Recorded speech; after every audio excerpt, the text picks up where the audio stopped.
L'économie chinoise a connu une croissance moyenne de 4,5% au cours des 3 dernières années.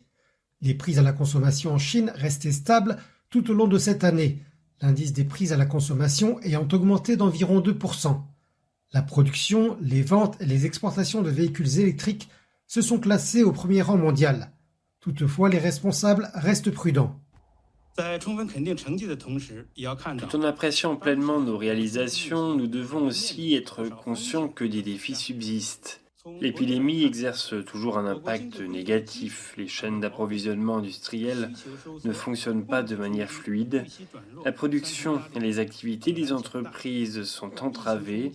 La capacité d'innovation scientifique et technologique n'est pas forte.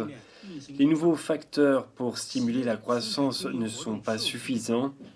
Le secteur immobilier est confronté à une tendance à la baisse. Le développement social tel que l'emploi est également confronté à des difficultés. La Chine demeure confrontée à la pression d'une demande contractée, à la perturbation des chaînes d'approvisionnement et à des perspectives affaiblies. Ceci, associé à une situation internationale de plus en plus instable, a posé des défis importants à l'économie chinoise. La Chine fera de la stabilité économique une priorité absolue pour l'année à venir et continuera à mettre en œuvre une politique budgétaire proactive et une politique monétaire prudente. La stimulation de la demande intérieure restera le moteur de l'économie. La demande intérieure est déterminante à la fois pour le développement économique et pour les moyens de subsistance des populations. La consommation constitue la partie principale de la demande intérieure. Il nous faut activement relancer la consommation.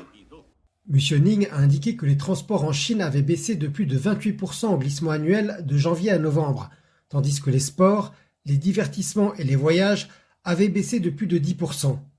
Des centaines de millions d'entreprises privées, surtout de petites entreprises de services, ont été touchées. Malgré l'impact de l'épidémie de coronavirus, les responsables s'attendent à une reprise de l'économie au deuxième trimestre de l'année prochaine grâce à une meilleure coordination entre la prévention et le contrôle des infections et le développement socio-économique.